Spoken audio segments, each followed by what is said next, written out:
pagsasalak sa gawain ng Panginoon. At syempre po, panatilihin po natin ang katahimikan upang patuloy din po tayo makapag-focus sa gawain ng ating Panginoon.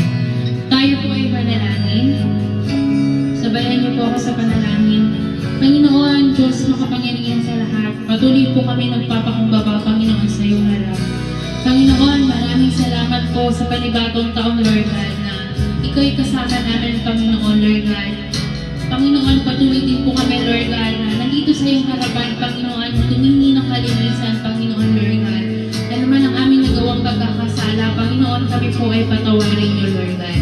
Dalangin po namin, Panginoon, Lord, ng bawat isang naririto, na patuloy niyo po kami, Panginoon, pagkalooban ng pusong tapat, Panginoon, pusong handang makinig sa iyong mga salita, at handang magpuri sa iyo, Panginoon. Dalangin din po namin, Lord God, na hayaan mong magkaisa kami, Panginoon, sa pagpupuri para sa iyo, Lord God.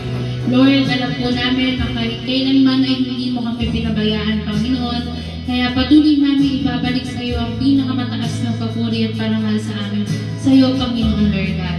At Panginoon, dalangin din po namin ang mga taong wala pa rito, Panginoon, na makapunta po sila, Lord God, sa gawain ito upang kasama namin sila sa pagpupuri sa iyo, Panginoon. Dalangin din po namin, Lord God, na buong puso po namin, Lord God, na i-surrender, Panginoon, Lord God, ang lahat para sa iyo, Panginoon, Lord God. Ano man ang aming dala-dala, Panginoon, Lord God, hayaan mo, Panginoon, na tanggalin mo po ito, Panginoon, at hayaan mo po na sa iyo namin, Panginoon, i-surrender sa ito, Panginoon. Dalangin din po namin, Panginoon, Lord God, na buksan mo po ang aming puso't isipan sa iyong mga salita, Panginoon, hindi lang sa pag-aawitan, Panginoon, Lord God. Hayaan mo po, Lord God, na makatagpuhan namin sa araw na to sa pamagitan ng pag-awit at pag-aaral ng iyong mga salita, Panginoon. Basagin po ang aming puso, Panginoon, Lord God, kung ito man ay matigas, Panginoon, Lord God. At hayaan mo, Panginoon, na buong puso at may kagalakan kaming magpuri para sa iyo, Lord God. Ikaw po ang aming pupurihin, ikaw ang aming dadakilain sa pangalan ni Jesus. Amen. Ayan, palakpakan po natin ang ating Panginoon. Tanongin mo nga yung katabi mo, sabihin mo, nagagalak ka ba na naririto ka? Ayan, nagagalak naman. Sabihin mo naman sa katabi mo, God bless kapatid. Masaya ako na nandito ka ngayong umagang ito. Ayan, sino dito yung handang magpuri sa Panginoon? Palakpakan nga ang Panginoon. Handang umawit sa Panginoon. Palakpakan ang Panginoon. Amen. Sige po, awitan po natin ang ating Diyos na buhay. Sabayan niyo po ako. Patuloy natin pasalamatan ng Diyos sa panibagong taong binigay niya sa atin.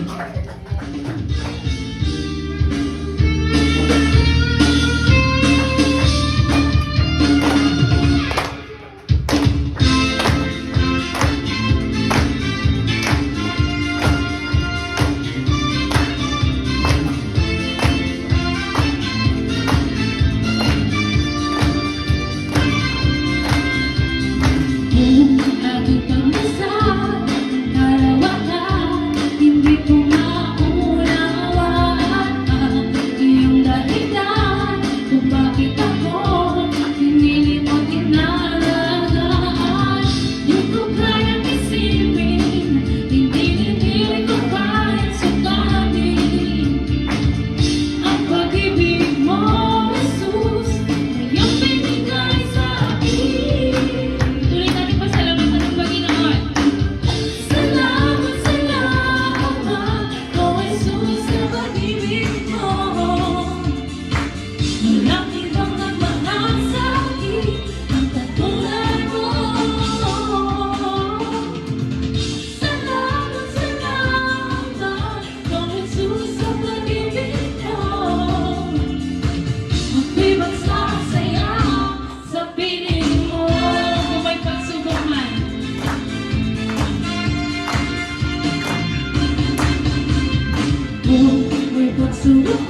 pasalamatan ka.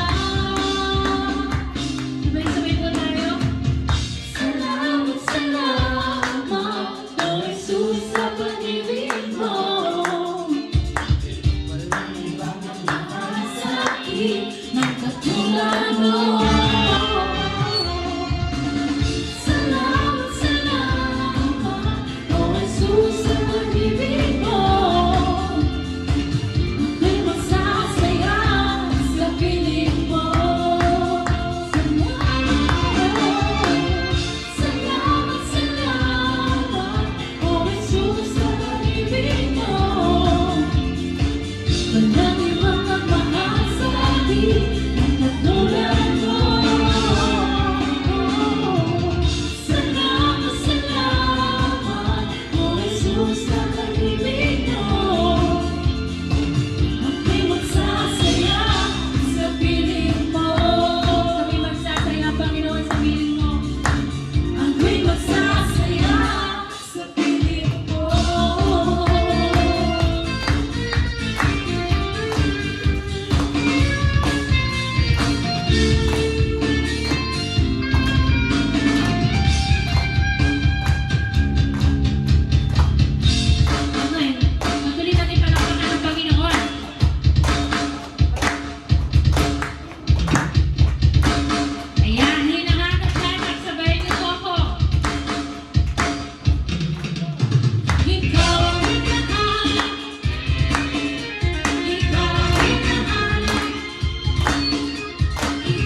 buhay. Tunay nga, Panginoon, na napakaliwanag ng aming buhay, Panginoon, Lord God. Kapag kami ay nasa sayo, Panginoon, Lord God, kami patuloy na nagpapasalamat, Panginoon, sa lahat ng iyong biyayang binibigay sa amin, Panginoon. This 2026, Panginoon, Lord God, hayaan mo, Lord God, na patuloy kaming mag-stand sa pagpupuri namin para sa iyo, Panginoon, Lord God. Tunay ngang dakila ka, Panginoon, at karapat-dapat kang purihin, Panginoon, pagkat ikaw ang Diyos ng mga Diyos.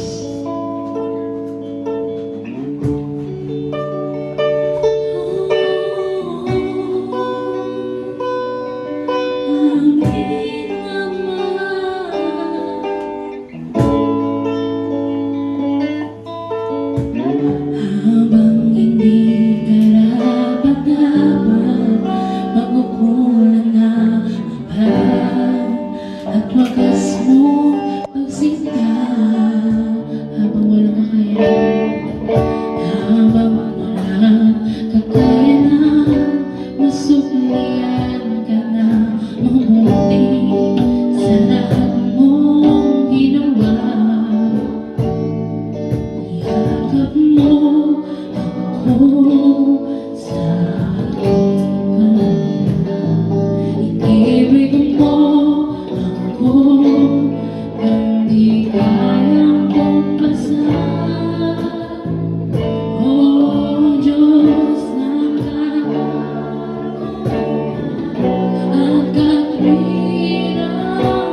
Diyos sa buhay.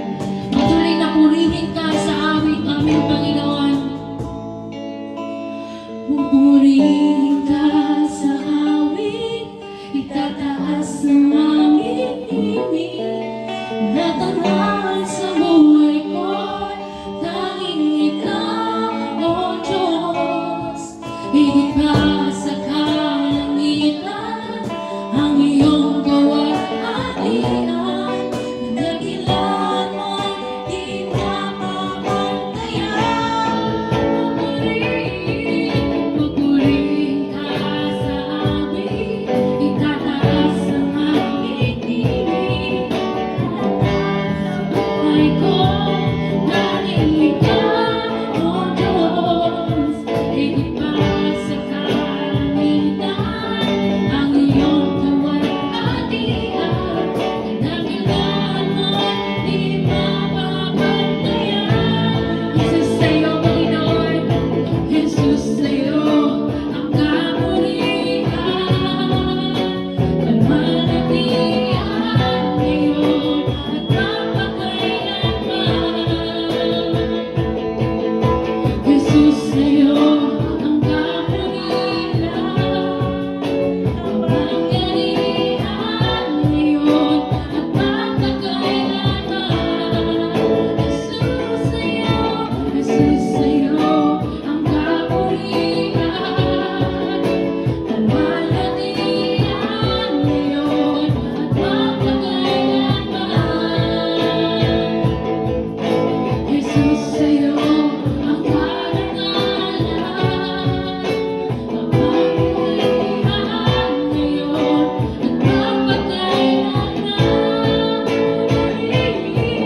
Pupurihin ka sa awit, itataas ang aking tinig. Itatanggal sa buhay ko, tanging ikaw, O Diyos. Higit pa sa kalangitan, ang iyong kawalhatian. Dakilan mo, di mapapantayan. Pupurihin ka sa awit, itataas ang aking tinig. Itatanggal sa buhay ko, tanging ikaw, O Diyos. Higit pa sa kalangitan, ang iyong kawalhatian. Dakilan mo, di mapapantayan. Dakilan mo, di mapapantayan. Dakilan mo, di mapapantayan. Purihin ka. Patuloy nating palakpakan ng ating Panginoon. Diyos, purihin ka sa aming buhay, Panginoon. Tunay na higit ka sa lahat, Panginoon. Hayaan mo, Panginoon, na patuloy ka namin purihin at dakilain, Panginoon, sa araw na to. Lord God, patuloy kami, Panginoon, at susumamo sa iyo, Panginoon, Lord God. Alam namin, Panginoon, Lord God, na kailanman ay hindi mo kami pababayaan, Panginoon. Kaya sa umagang ito, Panginoon, patuloy mo po kaming gabayan, Panginoon, sa aming gawain, Panginoon. Hindi lang sa pag-aawitan namin maranasan ang iyong pag-ibig, Panginoon. Higit, Panginoon, sa iyong mga salita, Panginoon. Hayaan mo po, Lord God, na patuloy kami i-comfort ng iyong mga salita, Panginoon. At hayaan mo, Panginoon, na buksan ang aming patinig, Panginoon, para sa iyong mga salita, Lord God. Lord, napakabuti mo sa aming buhay. Despite of 2025, Panginoon, Lord God, nandito kami sa iyong harapan, Panginoon, nagpatuloy na nakatayo, Panginoon, Lord God. At hayaan mo sa 2026 na to, Panginoon, Lord God, ay patuloy mo po kaming samahan, Panginoon, sa journey, Panginoon, Lord God, ng pagpupuri namin sa iyo at pagdakila namin sa iyo, Panginoon, Lord God. Maraming salamat po, Panginoon, sa mga kapatiran, Panginoon, na narito at patuloy na nagsasamba, Panginoon, para sa iyo. Hayaan mo, Lord God, na patuloy na magkaisa ang J-Class BCI, Panginoon, at patuloy niyo po kaming gabayan, Panginoon, ng lahat ng narito, Panginoon. Lord God, ikaw po ang aming pupurihin, ikaw ang aming dadakilahin. Sa pangalan ni Jesus, in Jesus' name we pray. Amen.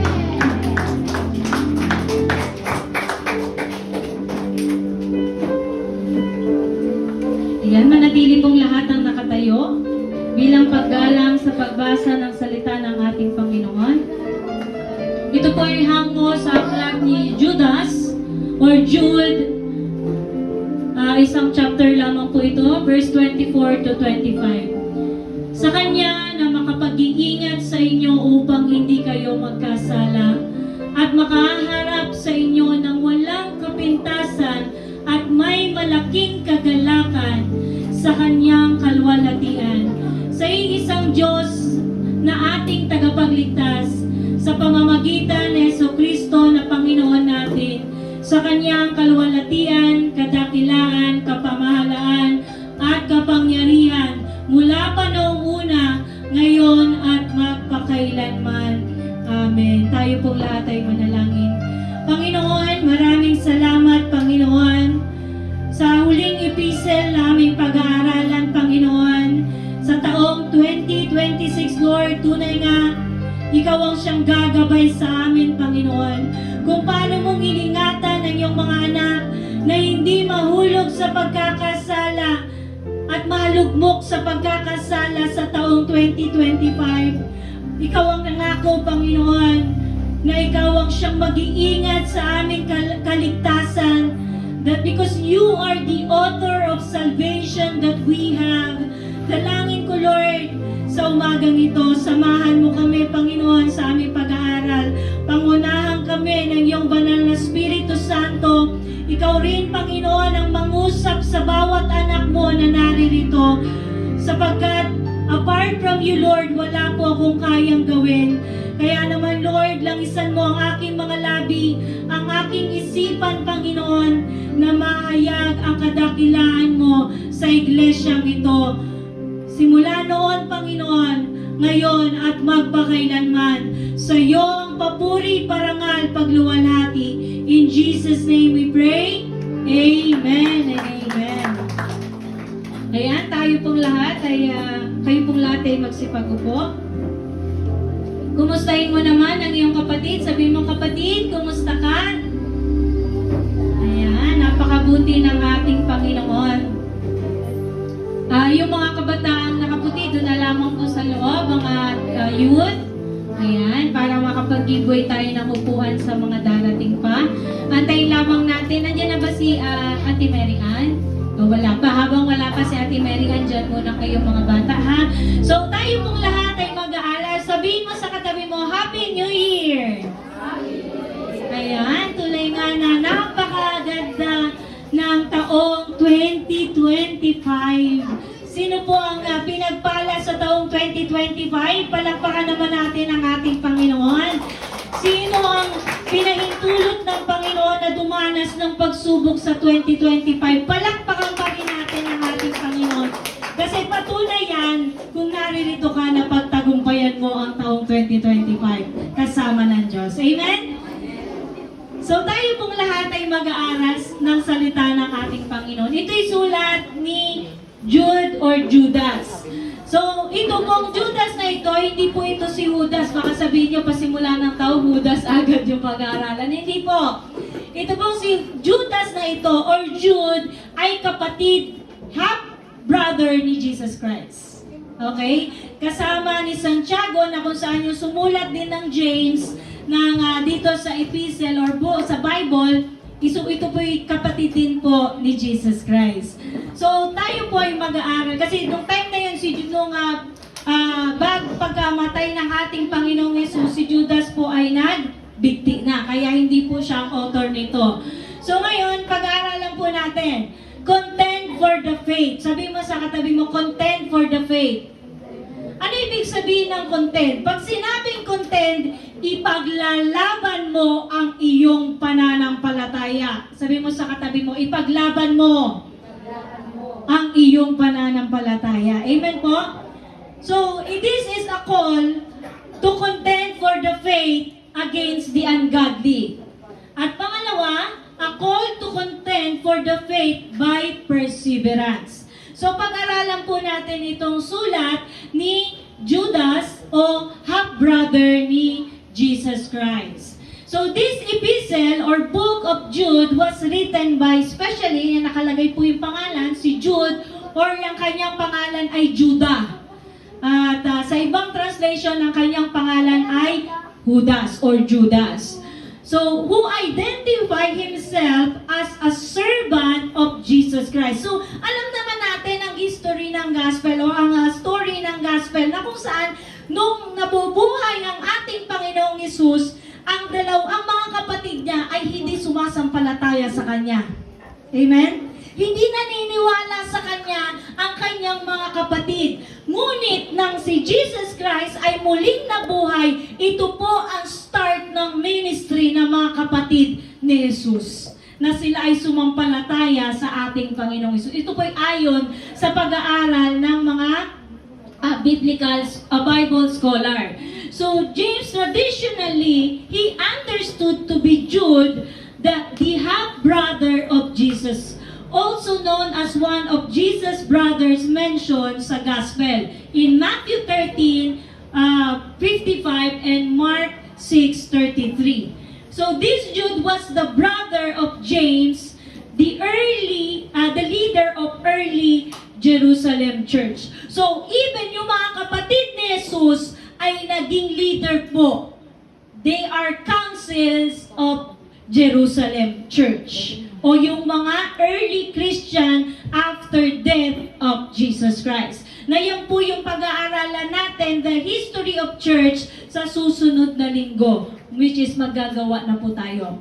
So, sabi dito, early estimate po na sinulat ito ng kapatid, ng half-brother ng ating Panginoong Hesus, around 40 Anno Domini, or 80, sabi dito, with the scholars favoring the mid-era, circa ng 65 common era during the connection of 2 Peter. So, ibig sabihin, sinusulat ito na ating disciple ni Jesus Christ o half-brother ni Jesus Christ na si Jude, during nung sinusulat ni Peter yung kanyang ikalawang sulat sa 2 Peter. Naunawaan po ba? So, sabi po dito sa sumunod, meron po tayo, sa unang puntos po, meron tayong 7 na pag-aaralan.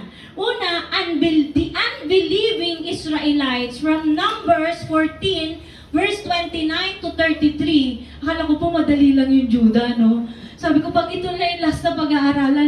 Pero kung pag-aaralan mo po ang Judah, may kaugnay siya sa Old Testament na dapat pag-aaralan mo din. Kaya talaga sabi ko, Lord, ang dami po pala. Akala ko madali lang itong aklat ni Judah. So sabi dito, the fallen angels from Genesis chapter 6, 1 to 7, Sodom and Gomorrah, nabanggit din po yan ni Jude. Sabi dito sa Genesis 19 verse 1 to 29, and death of the body of Moses, which is ito po yung sinasabi niya na pinagtalunan daw po ni Michael na Arkanghel or Miguel Arkanghel at ni Satanas yung katawan ni Moses. So pag-aaralan po natin yan.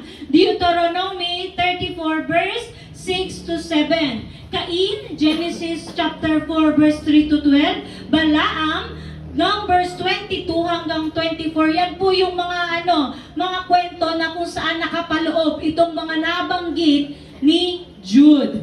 Korah, Numbers 16 verse 1 to 35. Ayan po nakapaloob yung pag-aaralan natin from the book of Jude sa unang puntos. Simulan po natin. In verse 1, mula kay Judas, lingkod ni Jesucristo at kapatid ni Santiago. Sabi mo sa katabi mo, kapatid ni Santiago.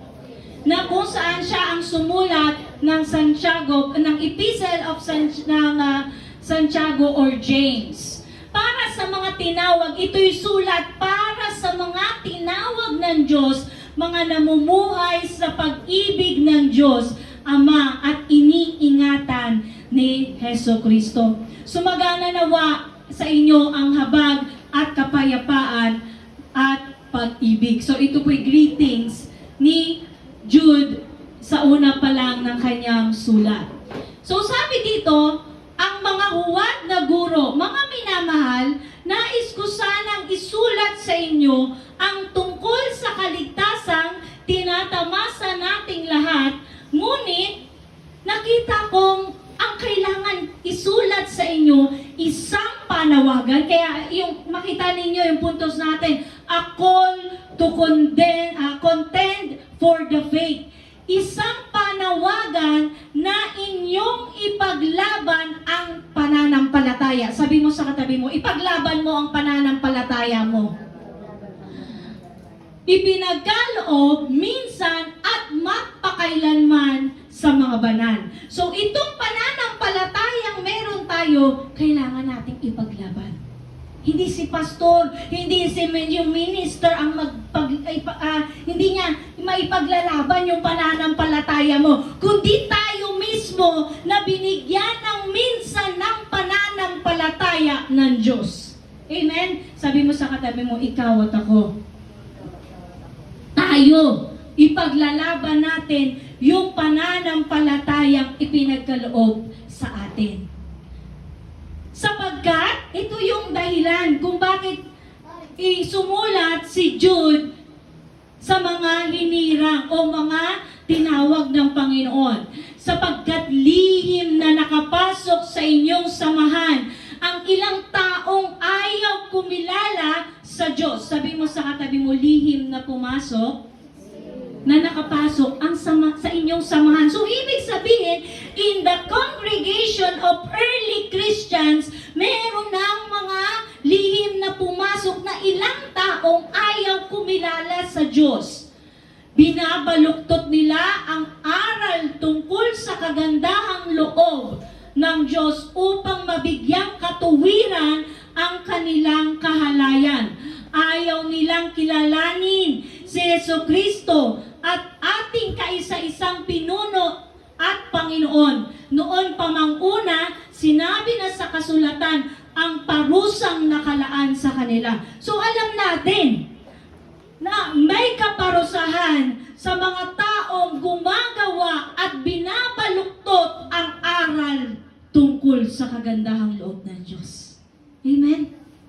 Hindi natin pwedeng baluktutin yung aral na ipinahayag ng Panginoon na nasa Bible na in the four Gospel from Matthew, Mark, Luke, and John. Nakasulat na dyan yung kagandahang loob ng Diyos. At yung mga taong bumabaluktot sa aral ng Panginoon, nagbigay si Jude ng example. So sabi dito, una, the unbelieving Israelites from Numbers chapter 14 verse 29 to 33. So basahin muna natin itong verse 5. Kahit na alam na ninyo ang lahat ng ito, nais ko pa rin ipaalala sa inyo na matapos iligtas ng Panginoon ang bansang Israel sa lupain ng Ehipto, pinuksa niya ang mga taong hindi nananalig sa Kanya. So napakaliwanag na pinuksa ng Panginoon yung mga hindi nananalig sa Kanya. So from the book of Numbers 14 verse 29 to 33. This passage records God's decree that all Israelites ages, yung mga edad na 20 pataas, na kung saan they grumbled, umaangal sila, they complained, and did not believe dun sa pangako na, ano ba yung pangako sa mga Israelitang ito? Sila ay dadalhin doon sa Kanaan, na kung saan ito yung promised land ng Panginoon. Pero during dun sa wilderness nila, puro sila angal, puro sila complain. Dahil sa kanilang, you know what, mga kapatid, people who do not believe in Jesus, ayan yung puso na madalas mag-complain sa Diyos. Madalas mag-complain sa mga nangyayari sa kanilang paligid, katulad ng mga unbelieving Israelites. Ito'y paalala lamang ni Jude sa mga bumabasa ng kanyang sulat na hindi, sabi dito, pupuksain niya ang mga taong hindi nananalig sa kanya. Once you hear the gospel, alam mo na, napakinggan mo na ang salita ng Diyos. Sabi mo sa katabi mo, magpatuloy ka sa Diyos. Hindi ka magpapatuloy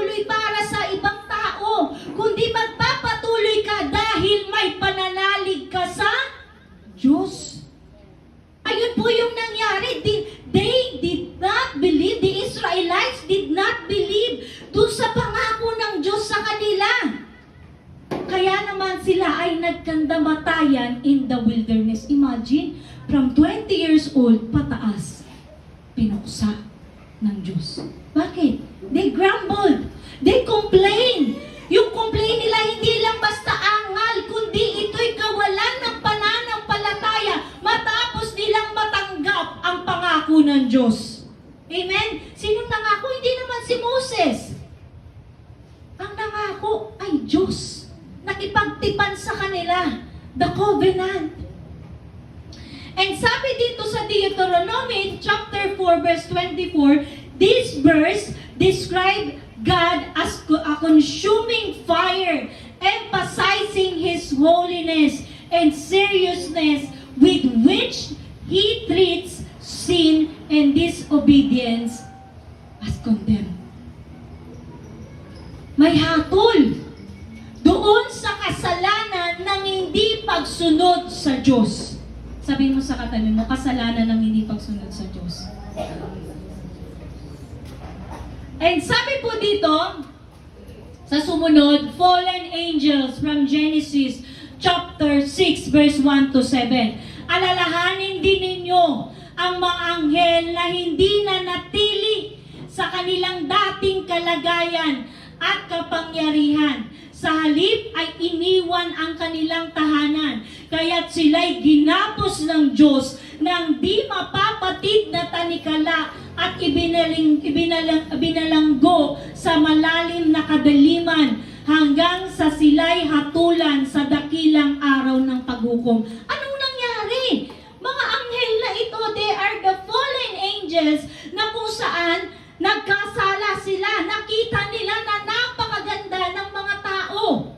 In Genesis chapter 6. Nakita nila, sabi yon, ng panahong iyon, dito muna tayo, napakarami na ang mga tao sa daigdig. From Genesis chapter 6 verse 1. Nang panahong iyon, nagkaroon sila ng mga anak na babae nang makita ng mga anak ng Diyos referring to the angels. To the angels. Mga anak ng Diyos, hindi yan human ha. They are angels, sons of God. From the Jewish na pag-aaral, literature, they are angels. Sabi mo sa katabi mo, angels. Na ang mga babaeng anak ng tao ay magaganda.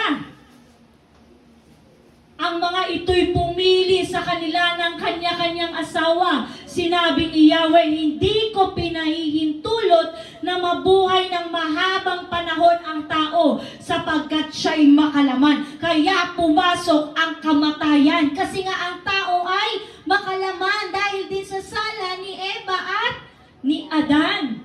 Nang panahong iyon, sabi dito, hindi nalalampas. Alam niyo po ba, si Enoch, 365 years siyang nabuhay. At ang iba pang mga lingkod ng ating Panginoon na buhay ng napakahabang taon. Pero dahil sa makalaman ng tao, nilimatahan ng 120. Sa panahon natin ngayon, 70 na lang biyaya pa ng Lord kapag umabot ng 70. Amen? Ako ang prayer ko sa Lord, Lord, wag mo na ako paabutin ng senior. Bakit naman? Una, wala akong SSS. Pangalawa, walang mag-aalaga sa akin pag tumanda ako. Kaming dalawa lang mag-asawa. Kaya tanggap ko na kung mauuna, kung kukuhain ng Panginoon bago ako mag-60. Ako'y panatag na ako'y sa Kanya. Amen po ba? Takot ba kayo mamatay? Hindi. Eternal life starts when you accepted the Lord Jesus Christ.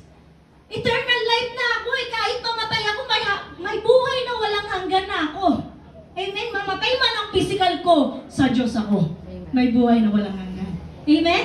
So sabi dito, ng panahong iyon, may mga higante sa ibabaw ng lupa. Sila ang naging bunga ng pakikipagtalik ng mga anak ng Diyos, sons of God, or tinatawag na mga angels, fallen angels sa mga tao. Ang mga higanteng iyon ay itinanghal ng mga dakilang bayani at tanyag ng tao noong unang panahon. So sabi dito, nakita ni Yahweh na laganap na ang kasamaan ng tao sa daigdig at kaya naman ginunaw niya ito sa tubig. Amen? Ayan na yung kwento ni Noe or Noah. Nakuha natin? Even yung mga anghel, hindi niya pinalampas, pinarusahan niya. Dahil sa pagsuway, lalo pa kaya tayong mga tao. We are just a little lower than angels. Mas mababa tayo sa anghel.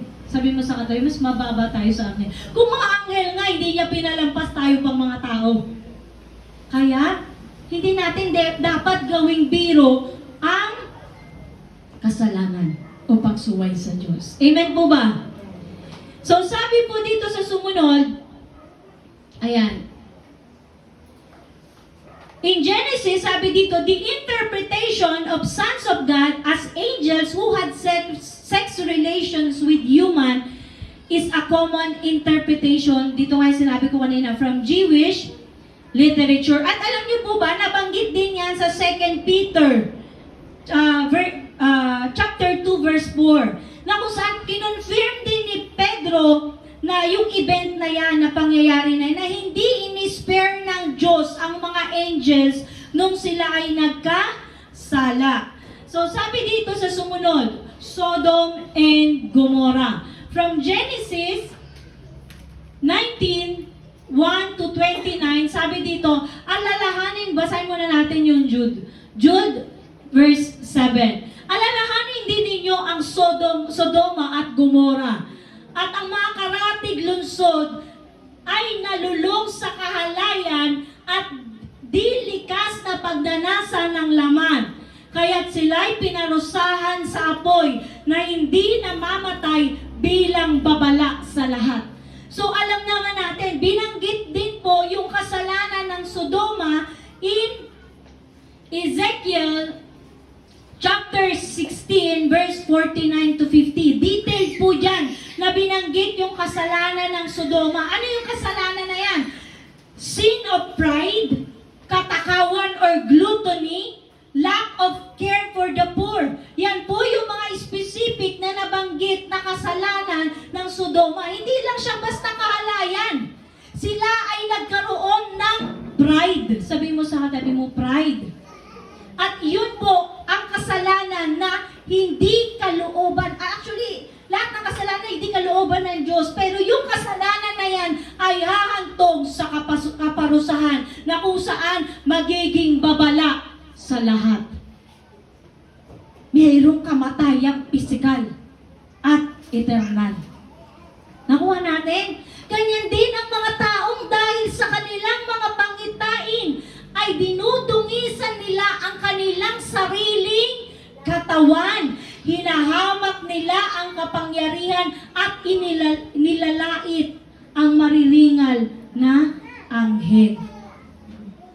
Kung mababasa natin itong Genesis chapter 19, 1 to 29, the account of cities, sin, yung kasalanan nila, in yung destruction. Alam naman natin yan, di ba? At bakit sinabing nilalait yung mariringal na anghel? Bakit? Di ba nung pumunta yung mga anghel para babalaan si Lot, anong gusto ng mga tao? Palabasin sila yung mga anghel para sipingan nila. Yung kahalayan na ginawa na yan ng Sodom at Gomorrah, sabi ng Panginoon at sabi dun sa mga Book of Apostles, masigit pa yung dadanasin natin na parusa. Bakit? Yung kawalang pagkakilala sa Diyos, sa tunay na Diyos, sa katotohanan ng salita ng Diyos, masigit pa sa pagginawa ng mga Sodom at Gomorrah. Kaya kailangan magkaroon tayo ng pananampalataya, totoong pananampalataya at pagsunod sa Diyos. Amen po ba? And sabi po dito sa sumunod, ito na yon, the death of Moses from Deuteronomy. Actually po, hindi nabanggit dyan yung sinabi dito ni Jude. Pero basahin po muna natin. Kahit si Miguel na pinuno ng mga anghel, nang makipagtalo siya sa dyablo tungkol sa bangkay ni Moses, ay hindi nagahas gumamit ng paglapastangan. Ang tanging sinabi niya ay, parusahan ka nawa ng Panginoon.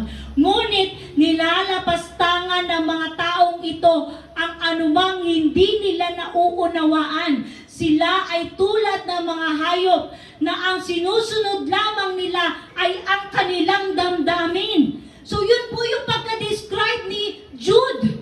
Once you follow your emotion, para tayong hayop. We are not worshiping the Lord merely. Puro emosyon, hindi. Sinasamba mo natin siya kasi siya ay siya. Yung amazement natin. Hindi ko sinasabing sumamba tayo ng walang emosyon. Ang ibig lamang sabihin na ito, dinadala tayo ng emosyon sa pagkakasala. At the same time, yung emosyon na yan, ginagamit din sa pagsamba sa Diyos. Tama po ba? Kaya, yung emosyon natin na nag-uudyok sa atin, na lapastanganin ang Diyos. Ito'y nagdadrive sa atin na magkasama. Heart is very deceitful. Sabi po yan. Nililin lang tayo ng puso. Kaya dapat pag-ingatan ang puso. Paano maingatan ang puso? Sabihin mo sa katabi mo, magbasa ka ng salita ng Diyos. Amen? Kasi i-expose niyan yung puso natin. Amen po ba? Sabi dito,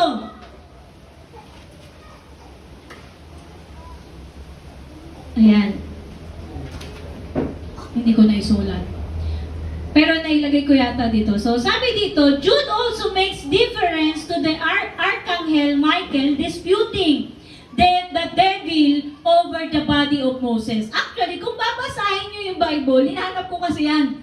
Sabi ko, nasan kaya ito na si Michael, na siya po yung pinuno ng mga angels. Nakipagtalo siya kay Satan or the devil over dun sa body ni Moses. Ito'y ancient tradition, possibly apocryphal. Pag sinabing apocryphal, doubt of authenticity. Pero hindi tayo nagda-doubt sa authenticity na binanggit ni Jude. What we are saying here, kasi nga, meron pa silang mga other books, which is the Book of Enoch. Sabi mo sa katabi mo, Book of Enoch. Na which is, ito po'y naisulat at diyan yung reference ni Jude sa pagsabi niya na yan. So, sabi dito, Book of Enoch, a popular Jewish work in his time. Yung time po pero hindi po ito naisulat at naitala, na-compile in the Bible because pinagtalunan nila yung authenticity or yung tinatawag na apocryphal nung sulat. So sabi dito, the Book of Enoch is an ancient Jewish apocalyptic text attributed to Noah's great-grandfather. The details of the rebellion of angels o yung tinatawag na mga watchers who mated the human, yun yung sinabi natin kanina, na kung saan tinawag silang Nephilim, yung mga higante. Sila yung resulta ng pakikipagtalik ng mga anghel sa mga tao. Kaya may tinatawag na Nephilim. So sabi dito, and teaching forbidden knowledge like warfare and sorcery leading to the corruption and God's decision to send the great flood. So it includes Enoch's heavenly journey, yung Book of Enoch po, ayan po yung mga nakasulat doon. Prophecies about Messiah, which is the Son of Man, Jesus Christ. Final judgment, the destiny of the righteous and wicked, offering insight into the second temple of Jewish belief, influencing early Christian thought despite not being in the most biblical canons. So, ayan po yung mga nakasulat dito sa apocalyptic text or yung Book of Enoch. So, iyan po. Sabi dito, yung kilala naman natin si Enoch. Matatagpuan natin siya kung hindi nyo pa siya kilala. Siya po ay nasa Genesis chapter 5, verse 18 to 25. Na kung saan tinala dito sa Biblia na hindi siya namatay. He was just snapped away ng ating Panginoon. Kinuha lang siya ng Diyos. So, sabi din dito, siya ay namuhay ng 365 years. Napakatagal, no? Tingnan mo yung katabi mo, aabot ng 365 days. So, kidding po. Kidding aside. So, titingnan natin dito divine judgment with holy ones or yung myriad. So, diyan po nakapaloob yan sa Deuteronomy 33 verse 2. Yung mga holy ones na tinatawag, a great numbers. Pag sinabing myriads, great numbers po yan. Napakaraming banal na kung saan yun na yung pagdating ng judgment ng ating Panginoon. And sa Zechariah chapter 3, so dito din po siguro nakuha yung idea. So gumagamit ako ng siguro. I'm just doing the self-interpretation. Siguro, yung sinulat ni Jude, na kung saan, sabi din dito, na yung nangyari po sa high priest na si Joshua, na kung saan umarap din siya at inaakusahan din siya ni Satanas. So kapag umakyat pa pala tayo sa langit, akusahan din tayo ni Satanas, pero meron tayong tagapagligtas, which is Jesus Christ. Kasi bakit ba inakusahan si Moses? Unang-una, pinatay niya yung Egyptian. He is a sinner. At marami pang ginawa si Moses na hindi kinalugdan ng Diyos. Unang-una, sa galit niya, hinampas niya po yung bato ng Kadesh, na kung saan lumabas yung tubig. Na pinangako ng Diyos, pagkakalooban sila, hindi sila gugutumin in the wilderness. Pero dahil napakatigas ng ulo ng Israelita, nagalit si Moses. Which is, hindi kinalugdan ng Diyos. So, yun po, kaya siya hinarap. Si Satan din nandoon, ina-accuse si Moses. So, ganun din yung ginawa kay Joshua. So, basahin ko lang po. Then he showed me Joshua, the high priest, standing before the angel of God and Satan, standing at his right side to accuse him. The Lord said to Satan, "The Lord rebuke you, Satan. The Lord who has chosen Jerusalem rebuke you. Is not that this man a burning stick snatches from the fire?" Now Joshua was dressed in filthy clothes, and as he stood before the angel said to those who were standing before him, "Take off his filthy clothes." Then he said to Joshua, "See, I have taken away your sins, and I will put fine garments on you." Then I said, "Put a clean turban on his head." So ayun na po yung mga kasunod. Inalis yung damit na nagsisilbing karumihan natin. Kasi sa harapan ng Diyos, even Satan is accusing us, the Lord is giving us the new clothes. Sabihin mo sa katabi, bibigyan ka ng bagong damit. Hindi na yung maruming kasuotan natin. So ganun din po yung kaisipan na isinulat kung bakit isinulat din ito ni Judas. Kasi time will come talaga, Satan will accuse us. If you do not have Jesus Christ, then kasama ka ni Satan. Pero kung meron tayong Panginoong Hesus, siya ang magsasabi sa atin, i-rebuke niya si Satanas. Amen? So sabi po dito, kakilakilabot ang sasapitin nila sapagkat sumunod sila sa halimbawa ni Cain.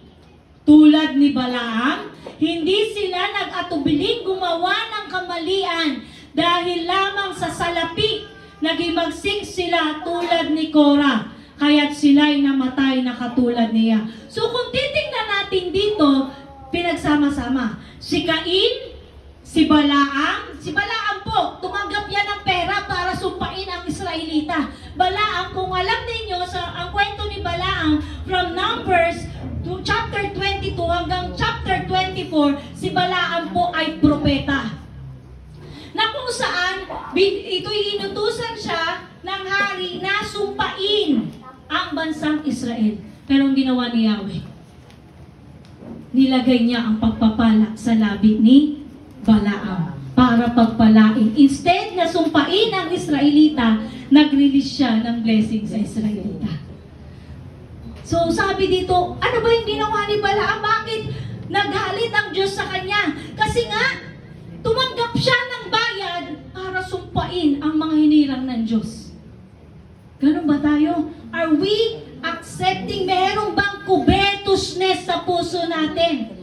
So ano naman yung kay Cain? Cain, path of envy? Nainggit siya. Kanino? Kay Abel. Kasi ginulugdan ng Diyos yung hain ni Abel. Ngayon, higit niya, pinatay niya ang kanyang kapatid.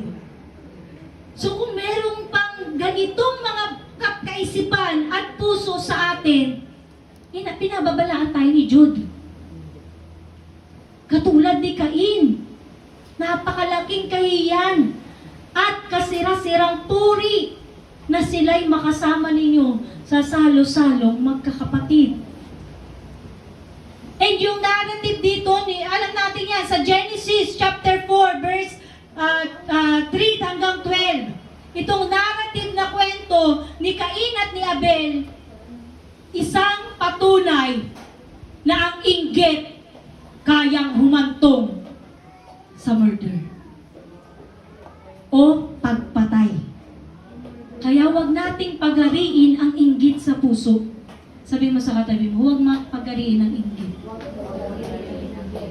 Si Balaam naman, he is a false prophet na kung saan dinescribe siya as running greedily.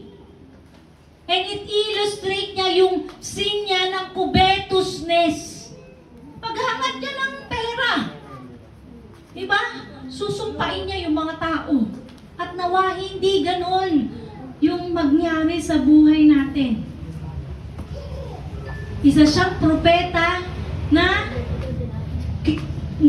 itinanggap yung bayad para lang sumpain ang Israelita. Napakalaking kahiyan at kasiraang puri na sila'y makasama ninyo sa salo-salong pangmagkakapatid. Wala silang iniintindi kundi ang kanilang sarili. Para silang mga ulap na tinatangay ng hangin, ngunit hindi nagdadala ng ulan. Mga punong kahoy na binunot pati ang ugat at talaga patay na dahil sa hindi namumunga kahit sa kapanahunan. Kahit yung kapanahunan, tagbunga na ng ganyan, sabihin natin kung ano ang bunga yan, hindi ka mamumunga kasi nabunot na yung ugat mo.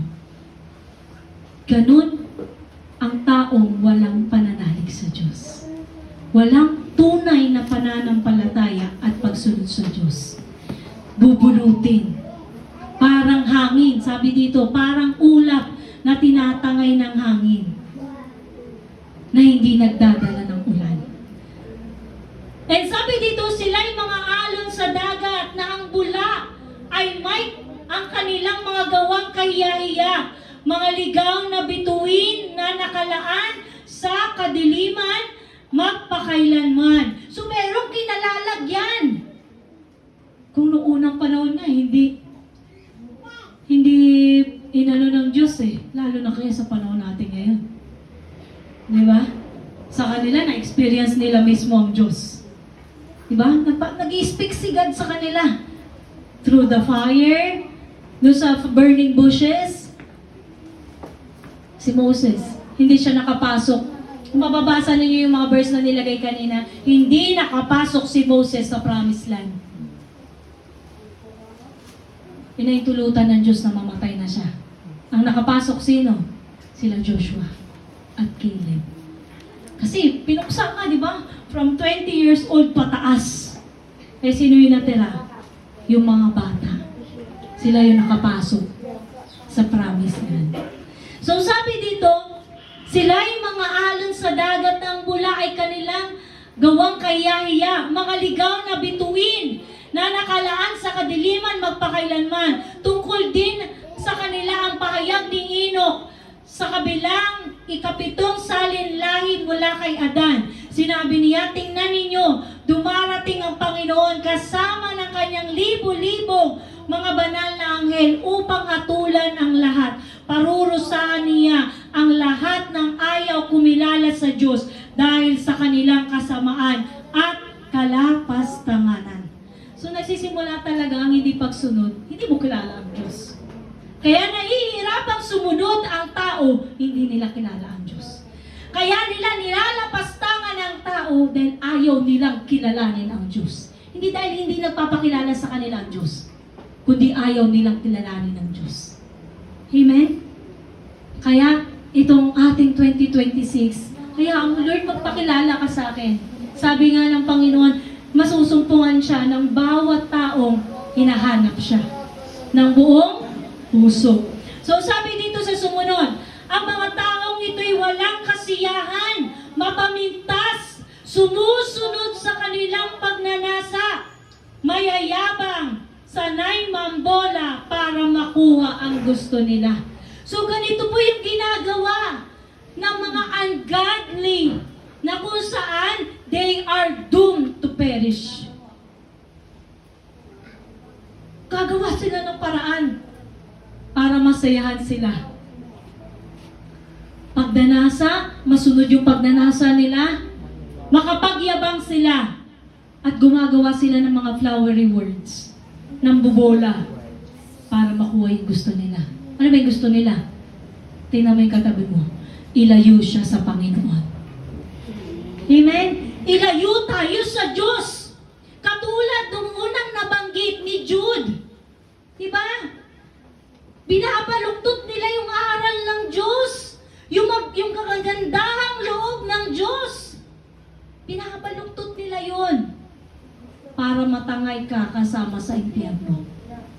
Kaya sabi mo sa katabi mo, panahon na para ipaglaban mo ang pananampalataya mo.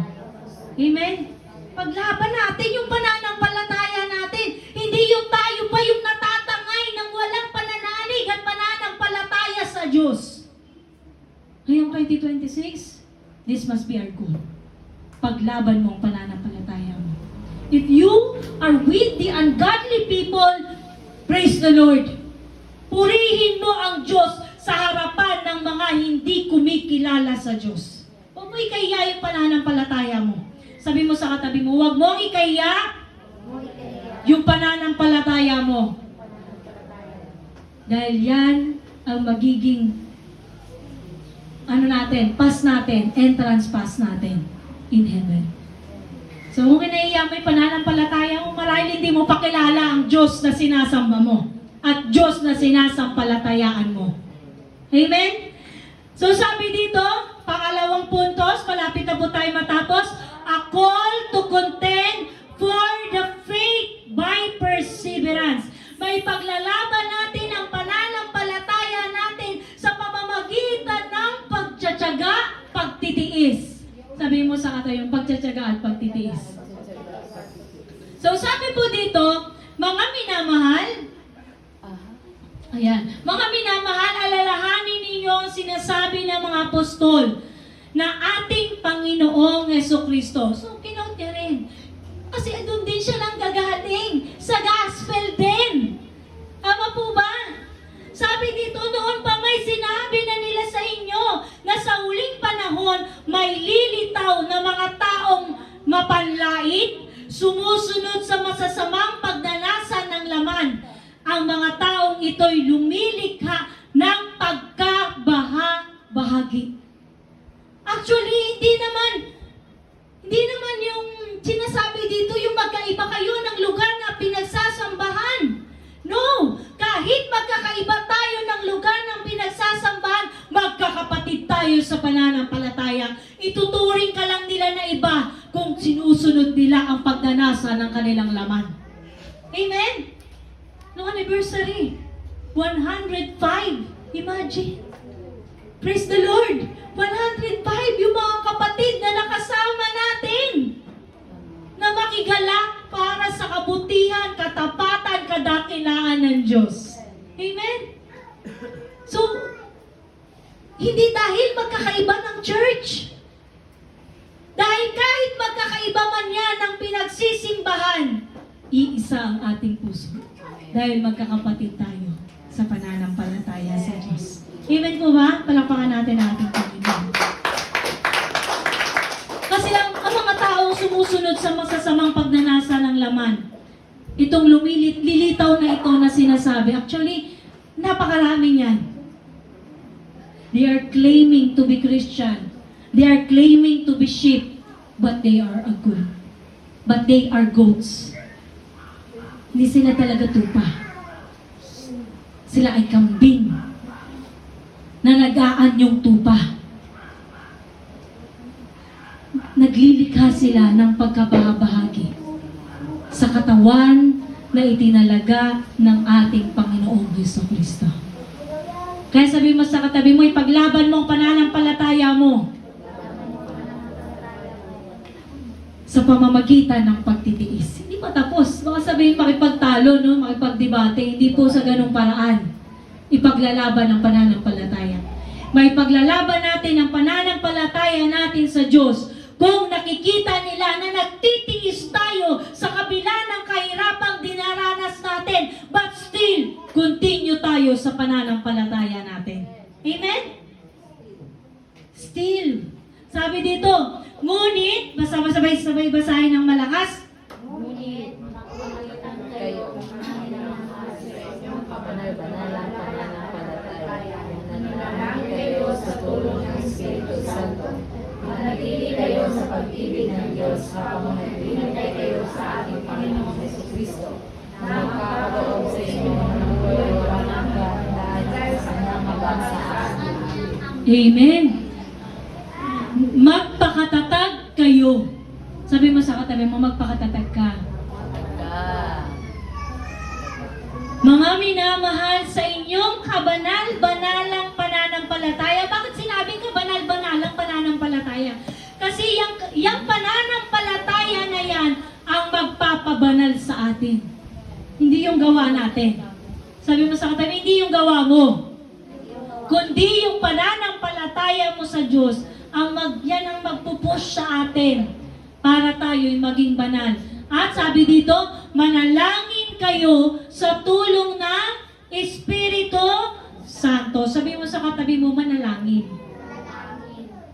At ito pa, manatili kayo sa pag-ibig ng Diyos. Kasi kailangan nating manatili sa pag-ibig ng Diyos. Bakit ba?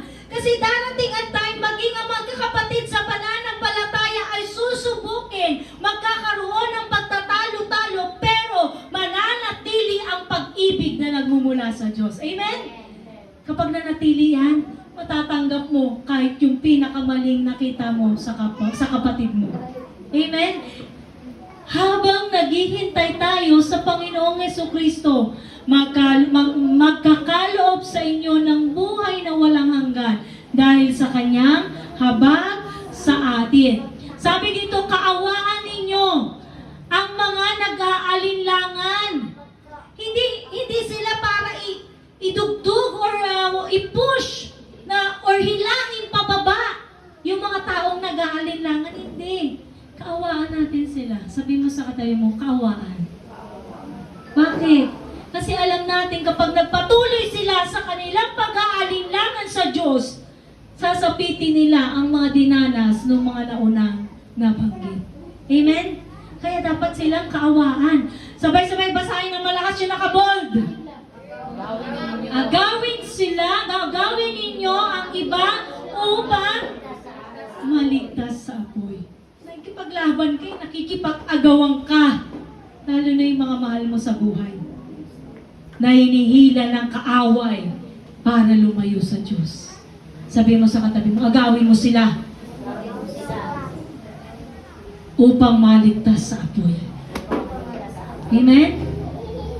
Kaya ba natin to ngayong taong 2026? Sabi mo sa katabi mo, magagawa mo sa tulong ng banal na Espiritu Santo. Amen? Kaya kailangan nating manalangin. Amen po ba? So sabi dito, ang iba na may kaawaan ninyo na may halong takot, kasuklaman ninyo pati ang mga damit nilang nabahira ng kahalayan. And in our last verse, sabay-sabay basahin ng malakas, tumayo po ang lahat. Sa Kanya na makapag-iingat sa inyo upang hindi kayo magkasala at makakapagharap sa inyo ng walang kapintasan at may malaking kagalakan sa kanyang kalwalhatian, sa iisang Diyos na ating tagapagligtas, sa pamamagitan ni Jesucristo na ating Panginoon, sa kanya ang kalwalhatian, kadakilaan, kapamahalaan, at kapangyarihan mula pa noong una, ngayon, at magpakailanman. Tayo pong lahat ay manalangin. Lord, sa lapit namin sa iyo sa ikalawang gawain, Lord. Hayaan mo makita namin, Panginoon, na kami makasalanan at kailangan ka namin, Lord God. Ama, dalangin ko po sa mga kapatid ko sa pananampalataya, patuloy mong pagliyabin ang apoy sa kanilang mga puso. Fan into flame, Lord, the gift that you have given to each and every one of us, Lord God. At Lord, by your grace and mercy and through the help of the Holy Spirit, tulungan mo kaming maagaw ang mga mahal namin sa buhay sa nagliliyab na apoy sa impyerno. Lord, help us, Lord God. Have mercy on our loved ones, Panginoon. Yung mga mahal namin sa buhay na nagmamatigas, nag-aalinlangan na sumunod sa iyo. Ama, tulungan mo kami na ipaglaban namin ang pananampalataya namin sa iyo. Katulad ng sinabi ng iyong half-brother na si Jude, tulungan mo kami, Panginoon. Dahil ikaw ang mag-iingat sa kaligtasang ibinigay mo sa amin, Panginoong Jesucristo. Ama, hayaan mo po, Panginoon, na ihanda mo ang aming mga puso at kilalanin ka namin sa lahat ng ginagawa mo sa aming mga buhay. We acknowledge that it is your work, O God, not ours, Panginoon. Lord, dalangin ko nawa, ihanda mo ang puso ng mga kapatid kong ito sa pananampalataya, na sa aming pagtanggap ng sumisimbolo sa iyong katawan at sa iyong dugo, hayaan mong may kagalakan kami at pananampalataya na makakasunod ayon sa iyong kalooban. Inanyayahan ko po ang mga deacons ng Jacobs BCI na pumunta sa harap upang ipamahagi ang kopa na sumisimbolo sa dugo ng ating Panginoong Hesukristo at ang sumisimbolo sa kanyang katawan.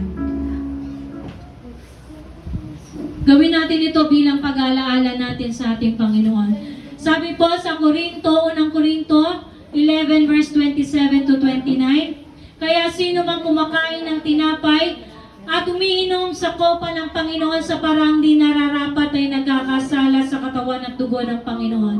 Kaya dapat siyasatin ng tao ang kanyang sarili bago pa siya kumain ng tinapay at uminom sa kopa. Sapagkat ang sino mang kumakain at umiinom ng hindi nararapat at hindi pinahalaga ng katawan ng Panginoon ay umiinom at kumakain ng katulan laban sa kanyang sarili. Iyan ang dahilan kung bakit may hina at sakitin ng marami sa inyo at may ilan ngang namatay na. Kung sisiyasatin natin ang ating sarili, hindi tayo hahatulan ng Panginoon. Tayo pong lahat ay magpasiyasat sa ating Panginoon. Panandaling katahimikan at allow the Lord to search our hearts, our minds, at patuloy niyang ilagay ang lahat ng ginawa niya sa krus ng Kalbaryo sa ating mga puso.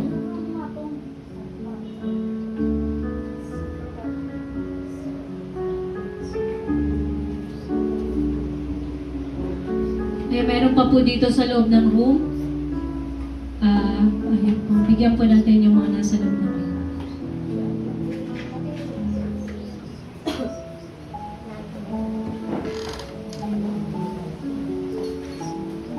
Huwag pong bibigyan ng mga bata kasi para sa mga bata, hindi po ito'y nararapat pa sa inyo kasi sabi nga dito, hahantong sa kamatayan ng hindi pagtanggap hindi nararapat sa pagtanggap ng hindi nararapat sa Panginoon.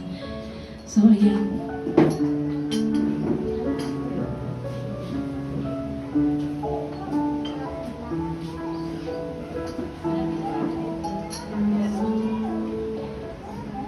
Ating pong itaas ang sumisimbolo sa katawan ng ating Panginoong Jesucristo. Sapagkat ito ang turo na tinanggap ko mula sa Panginoon at ibinibigay ko naman sa inyo. Noong gabing siya'y pinagkanulo, ang Panginoong Isus ay dumampot ng tinapay. Nagpasalamat at nagpira-piraso iyon at sinabi, ito ang aking katawang inihahandog para sa inyo. gawin ninyo ito bilang pag-alaala sa akin. Panginoong Isus, patuloy naming inaalala, Panginoon, ang lahat ng nagawa mo o ginawa mo sa krus ng Kalbaryo upang kami tubusin sa lahat ng aming pagkakasala. Bawat latay na natanggap mo, nagbigay kagalingan sa lahat ng karamdaman ng mga nananalig at nananampalataya sa iyo. Panginoong Isus, sa pagtanggap namin, patuloy mong paging dasilayin, Panginoon, ang aming mga puso't isipan. Cleanse our hearts, our minds, and soul, O Lord God, na makapagpatuloy kami, Panginoon, sa paglapit sa iyong banal na trono ng may pagpapakumbaba, kahabagan na nagmumula sa iyo, natatanggapin namin sa aming mga puso't isipan. Lord, cleanse this symbolic na nagsisimbolo, Panginoon, ng iyong katawan upang magbigay sa aming pisikal na katawan, Panginoon, ng pagpapahalaga sa templong ipinagkaloob mo sa iyong iglesia. Tanggapin nating lahat ang sumisimbolo sa katawan na nabayubay sa krus ng Kalbaryo na tatanggapin ng bawat sumasampalataya kay Kristo. Tanggapin po nating lahat.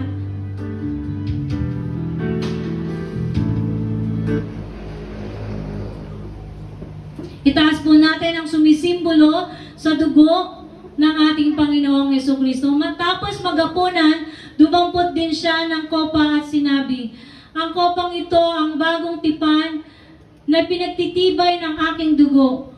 Tuwing iinumin ninyo ito, gawin ninyo bilang pag-alaala sa akin. Sapagkat tuwing kakain kayo ng tinapay at iinom sa kopang ito'y pinahayag ninyo ang kamatayan ng Panginoon hanggang sa kanyang muling pagparito. Tayo pong lahat ay manalangin. Panginoong Jesucristo, maraming salamat sa dugong ito na pinagtibay mo, Panginoon, sa bagong tipan. Tunay nga, Panginoon, ang dugong ito ay once and for all, Panginoon, ang kaligtasan na nagmumula sa iyo, Panginoong Jesucristo. Patuloy naming inaalala hanggang sa muli mong pagparito, Panginoon, ang lahat ng kabutihan, kagandahang loob na pinagkaloob mo sa iyong mga anak na sumasampalataya, tunay na sumasampalataya at sumusunod sa iyong mga aral. Maraming salamat, Panginoon. Purihin ka, luwalatiin ka ng mga anak mo na naririto. Pagkaisahin mo kami sa iisang dugo at espiritu na nagmumula sa aming Panginoong Jesucristo. Tanggapin po natin lahat ang sumisimbolo sa dugo ng ating Panginoong Jesucristo.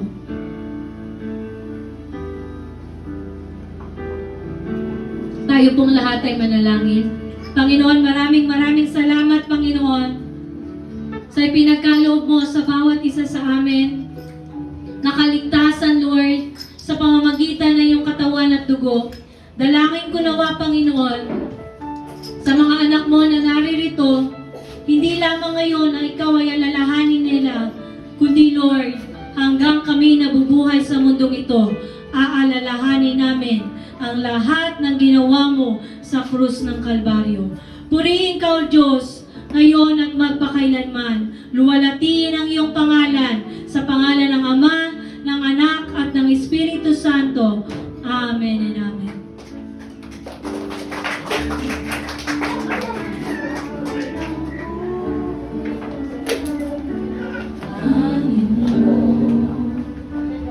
Mag-isa.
inumin mo. Aking bahagi, ito ang sarang ng bagong tipan. Inumin mo, mag-isa. Yan ang dugo nung mana upang ikaw ay luminis. Yan ang dugo ni Kristo na para sa'yo noon sa Kalbaryo ay tumigil. Ito ang tinapay ng buhay. Ito ang sarang ng bagong tipan. Yan ang katawang pinayubay. Yan ang lubong ibinigay. Ito ang aking patunay. Ako'y kasama niyang namatay.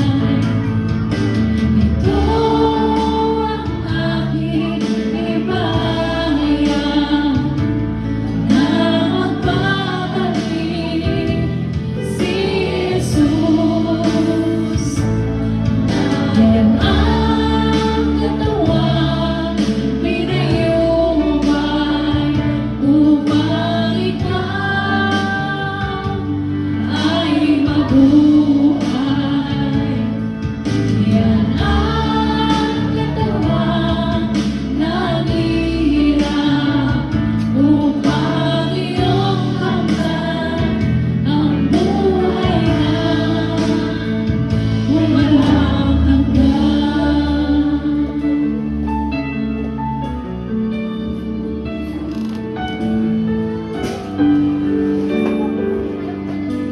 Salamat po, Panginoong Jesucristo. Sa iyo po ang papuri, parangal, pagluwalhati. In Jesus' name, Amen.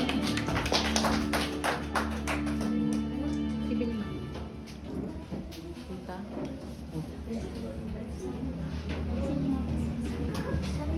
Lord.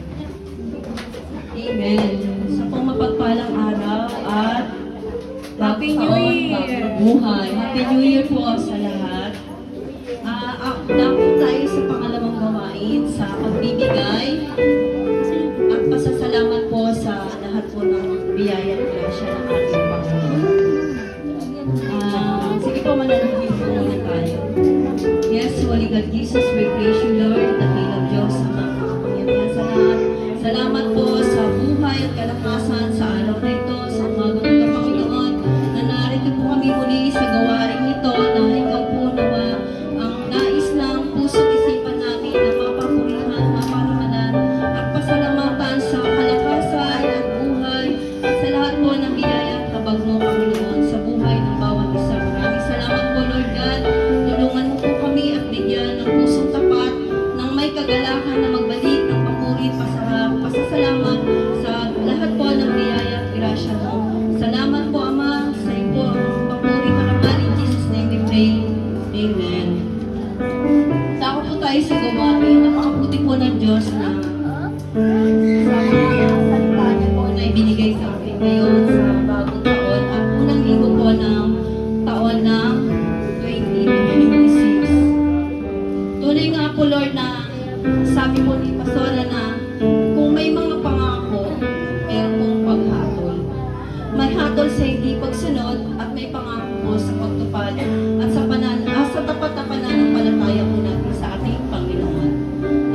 Ito po yung ibinigay po sa akin na verse ng ating Panginoon sa gawain ito sa pagbibigay. Sabi po sa Hebreo 6:18, actually, lagi po, ewan ko po pag ako po yung magtatay, sabihin ko po laging akmado sa mga binibigay na ating pastor. Doon sa pahayag ko ako. Sabi po dito sa Hebrews 6:18, hindi nagbabago at hindi nagsisinungaling ang Diyos tungkol sa dalawang bagay na ito, sa kanyang sumpa at sa kanyang pangako. Kaya tayong nakatagpo ng kanyang kalinga at ay panatag ang loob na umaasa sa pangako. Kaya ang lahat ng nagtiwala ng sa pangako ng ating Diyos is yung ano niya, yung promise niya, di ba? Lagi pong sapat, laging nandyan lang. Kumbaga nandun lang po talaga tayo sa pagsunod. Pero meron pong, di ba sabi, kumbaga sa mga ginagawa natin is may curse talaga. Kumbaga meron pong consequence sa mga maling gawa.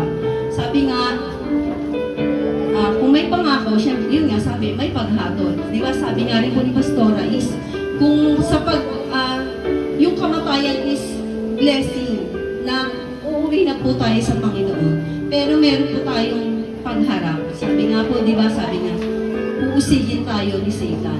Kasi di ba sabi, haharap tayo at magsusulit sa ating mga gawang mabuti, so ibig sabihin sa ating mga pagsunod, sa utos ng ating Panginoon, at sa hindi natin pagsunod kasi kumbaga sa mga hindi natin nagawang mabuti, paghatol sa gawang mabuti at sa ating mga gawang hindi mabuti. Opo.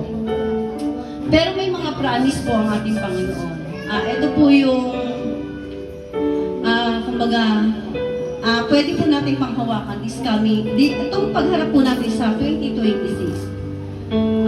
Ipagkatiwala, Kawikaan 63, ipagkatiwala mo kay Yahweh ang iyong mga gagawin at magtatagumpay ka sa lahat ng iyong layunin. Ayun po yung pang-ano natin ngayon na papasok po yung 2026. Kasi lagi ko po sinasabi, hindi lang naman ang blessing po na hinihingi natin, yung pagsunod po natin sa Panginoon, sa pagbibigay at pagbabalik ng papuri pa sa salamat natin sa lahat po ng blessing. Dito pa sa pangalawang gawain na pagbibigay natin, ng pagbabalik po ng lahat po ng blessing na natanggap natin sa buong taon, meron po yung pangako. Kumbaga, sa pagsunod po natin, yung utos po sa Malakay 3:10 na ibigay yung ikasampung bahagi, may promise po siya, di ba? Na ibubuhos niya yung masaganang pagpapala niya po, yung 60 umaapaw. Magkaroon lang po tayo ng tapat at may galak sa puso na magbalik sa lahat po ng blessing na bibigay niya. May isa pa pong verse na gusto ko pong sabi rin po kasi dito sa awit 37:25, kumbaga ito po yung sa pagbabalik po natin. Mula pagkabata, ngayong tumanda na, mula pagkabata hanggang sa pagtanda mo, na sa tanang buhay ko'y walang nabalita, na sa taong tapat sa Diyos, ang Diyos ay nagpabaya o ang anak niyang naging hampas lupa. Kumbaga, wala pong anak ng Diyos na nagkulang or nagutom. Diba? Kahit po, kumbaga once a day lang tayo kumain, pero tapat po ang ating Diyos na nagbibigay ng kalakasan. Kasi sabi ko nga po, hindi naman po ang blessing is always material or kasaganahan. Kumbaga nandun po tayo sa lagi sa pananampalataya natin sa Diyos na siya po yung magsusustain na kalakasan, kapayapaan, kagalingan, ano man po yung mga kasakitan natin sa buhay puso, physical, di ba? Nandun po lang tayo. Kasi parami siya din po sa Isaiah 49:10, pinili kita at hindi itinakwil. Ako isa sa iyo, huwag kang matakot. Ako ang iyong Diyos, hindi ka dapat mangamba. Palalakasin kita at tutulungan, iingatan at ililigtas. Napakabuti po ng ating Diyos. Maraming salamat po. Sige po, manalangin tayo sa ating pong pagbabalik ng papuri pasasalamat sa lahat po ng biyaya. Salamat po, Diyos, Lord. Salamat po sa mga salita mo, Panginoon, na mga pangako mo na panghahawakan po namin, Panginoon. Tuloy nga po, Lord, na Diyos kang tapat sa iyong mga salita, Panginoon. Lord, tulungan mo po kami, Panginoon, sa aming mga pagkukulang, sa aming mga pagkakasala, Panginoon. Sa huli, sa lahat po ng aming mga ginagawa, mabuti o hindi po mabuti, kalugod-lugod o hindi po nakalulugod sa iyo, Panginoon. Tulungan mo po kami, Panginoon, na magkaroon po kami ng banal na pagkatakot sa iyo, Diyos Ama, sa aming mga ginagawa. Maraming salamat po, Diyos, sa buong taon na 2025, Panginoon. At muli po lumalapit, dumadalangin po kami sa iyo, nagpapakumbabang sumasamo, nasamahan, ingatan at patuloy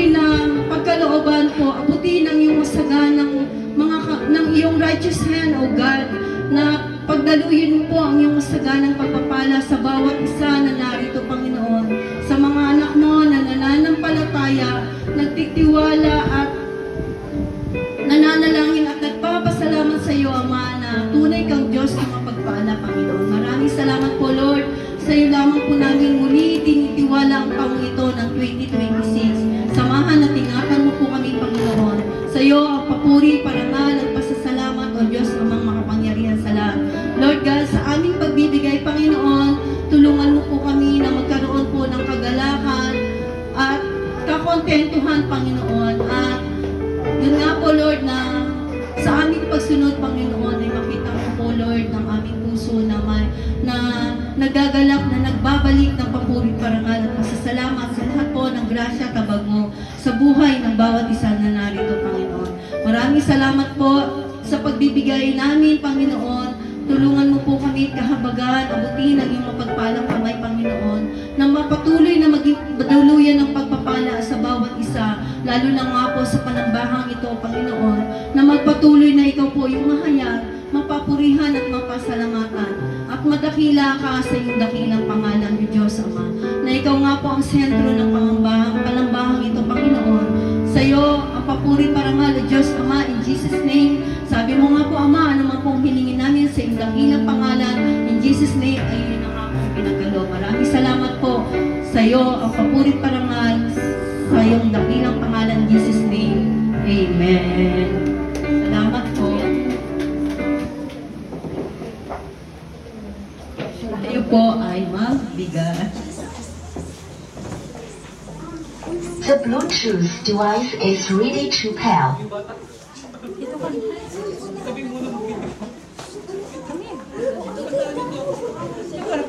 Ay, padalhin mo na si Tito Arvin. Bakit ka kung mali na si Lord?